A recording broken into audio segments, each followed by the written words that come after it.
Welcome les amis, on se retrouve pour The Wrestling News. Au programme du jour, nous allons parler des résultats d'Impact Wrestling. Nous enchaînerons ensuite par faire une mise à jour concernant la santé de Davey Richards. Et enfin, nous terminerons par parler de Roman Reigns. Allez, commençons donc directement avec les résultats d'Impact Wrestling, un épisode un peu spécial. Vu que c'était lockdown, cela signifie que tous les matchs ont eu lieu dans un match en cage. Donc comme chaque année bien sûr, excusez-moi. Et donc le show s'est ouvert avec un match par équipe lorsque les Big Money se sont imposés face à Eric Young et Boam. On nous a ensuite montré une vidéo où on a vu Madison Wayne s'est fait attaquer en coulisses et donc s'est plaint comme quoi elle était blessée.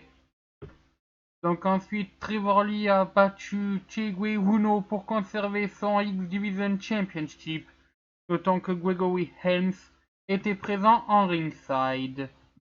Ensuite, on a eu un Lethal Lockdown match avec The Dollhouse, qui donc ont affronté Gail Kim, Velvet Sky et Maria Kanellis, qui remplaçait donc notre ami Madison Wayne qui est attaqué un peu plus tôt.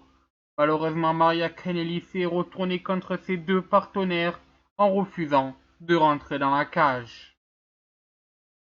Et enfin, donc, on a eu Dark The Great, qui est en fait Grado, qui a battu Haley Dweck, mais notons que durant le match, il a été démasqué. Voilà, donc enfin dans le main event de la soirée, on a vu Mark Hardy qui a battu Ethan Carter III pour conserver son TNA Heavyweight Championship. Notons que ce match a vu un heel turn de Rockstar Spud qui a fermé la porte au nez de Ethan Carter III. Voilà, ça c'était pour les résultats d'Impact Wrestling. Notons tout de même que la TNA sera de retour à Orlando.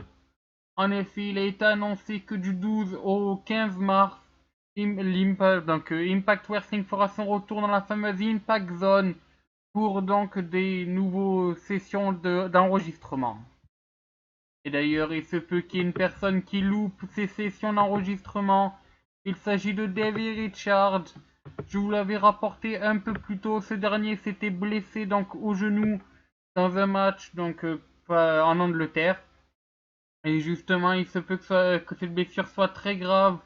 En effet, il est annoncé que la moitié des champions par équipe de la TNA s'est fait opérer du genou et qui souffre d'une rupture des ligaments croisés intérieurs, qui est une blessure assez grave. Pour vous donner un ordre d'idée, c'est la blessure dont souffre notamment Seth Rollins.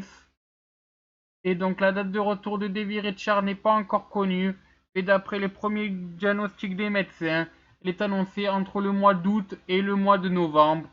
Voilà, encore une fois, très mauvaise nouvelle pour les Wolves, et surtout pour Davey Richards qui devra rester de longs mois écarté des rings. Et justement, d'une blessure, passons à une autre, cette fois celle de Roman Reigns. Donc, comme vous avez vu, donc lors de Raw, Roman Reigns s'est blessé au niveau du nez. Et donc beaucoup de personnes pensaient que ceci était un work, et c'était en effet le cas. Bowen Sexton a bien donné une capsule de sang à Roman Reigns afin qu'il se fasse signer. Jusqu'à là, rien d'anormal. Cependant, donc ce work qui a été fait par la WWE est en fait donc une excuse pour éloigner Roman Reigns des écrans pendant quelques jours seulement, afin que ce dernier aille se faire opérer d'une vraie blessure qu'il a reçue au nez, au niveau donc de la cloison nasale. Ça fait déjà quelques mois que que Roman Reigns se plaignait du nez, et donc la WWE a fait en sorte justement de pouvoir lui permettre de faire un angle dessus et donc de se faire opérer. Ça veut donc dire que oui, l'opération de Roman Reigns était vraie, mais bien sûr, donc les saignements que vous avez vus lors de WWE alors qu'il se fait tabasser par Triple H, et rien d'autre qu'un work. Donc voilà, ne vous inquiétez pas, Roman Reigns devrait avoir que quelques jours à peine d'indisponibilité. Il n'est d'ailleurs pas présent lors de WWE SmackDown. Par contre, il devrait être de retour lundi lors de WWE Raw, et donc peut-être continuer sa rivalité avec Triple H. Et bien sûr, il va sans dire qu'il sera présent et en très bonne santé face à Triple H à WrestleMania pour essayer de récupérer son titre de la WWE. Voilà, c'est sur ce que se termine ce Wrestling News. On se retrouve demain. Nous parlerons notamment d'une équipe de la Noah qui pourrait faire ses débuts à la WWE. Nous parlerons aussi de bien d'autres choses. Restez connectés, nous parlerons aussi des résultats d'NXT. Et sur ce, moi je vous dis, bonsoir les amis.